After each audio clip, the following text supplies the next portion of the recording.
In the shadow of a relentless storm, the Baymardian forces moved with the precision of ghosts. They were not merely soldiers, but a shadow army infiltrating the forbidden zones of the Arcadinian Empire to reach the city walls. The Suicide Wall, named for its treacherous, slippery purple grass, stood as an impenetrable barrier for centuries. Yet, for these men, the unscalable was merely an obstacle to be overcome. Silence reigned over the city. Believing the walls to be impassable during the rainy season, the guards had left their posts, unknowingly opening the gates to their own downfall.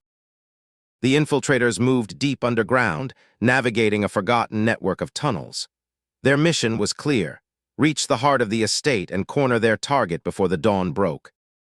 But they were not alone. Waiting in the darkness, the enemy commander Marcus revealed himself, confident that he had led them into a trap. The negotiation was brief, and the violence was absolute. Killian realized that diplomacy had failed and that the survival of his mission rested on his trigger finger.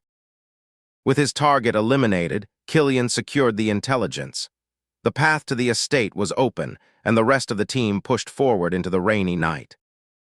Ignorant of the carnage mere rooms away, the bloated Baron Kane slept soundly, his safety maintained by guards who were just as oblivious as their master.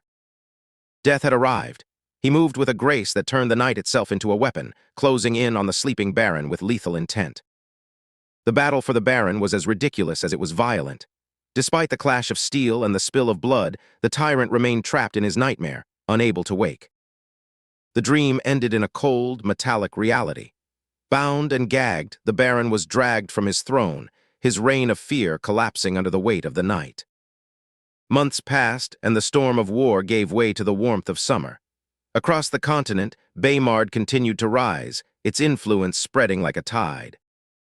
The air in Baymard crackled with electricity. The people waited with bated breath for a long-promised marvel, the Game Boy, a small piece of technology that would change their lives forever. It was a scene of controlled chaos. Citizens and tourists alike treated the launch like an apocalypse, desperate to be among the first to hold the future in their hands. The gates were thrown open, and the stampede began. Muscles and wits were pushed to the limit as everyone fought for the discounts and the chance to own the legendary handhelds. At last, the victory was his. Safely within his home, the first generation of gamers began their journey, their fingers twitching with the anticipation of a new digital frontier. Behind the scenes, the ruler of Baymard watched his kingdom thrive. With the mission of the Game Boy fulfilled, his focus shifted to the monumental task of bringing the world into the age of connectivity.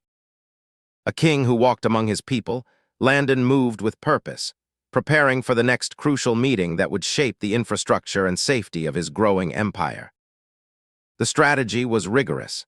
Every detail, from the new caravan parks to public safety in tourist hotspots, was meticulously reviewed to ensure the prosperity of the people.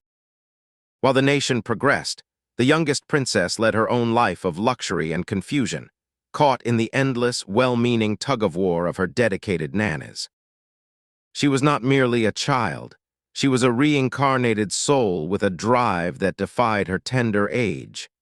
Every fall was a lesson, and every attempt was a step toward the future. Her father, Lucius, was a warrior in his own right, but his fiercest battles were fought with diapers, bottles, and a protective, overbearing love for his little princess.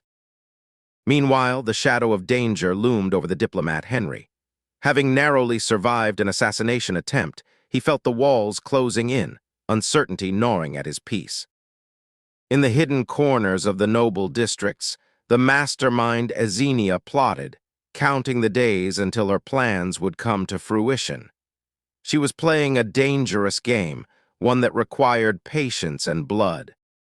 As summer deepened, the threads of fate intertwined.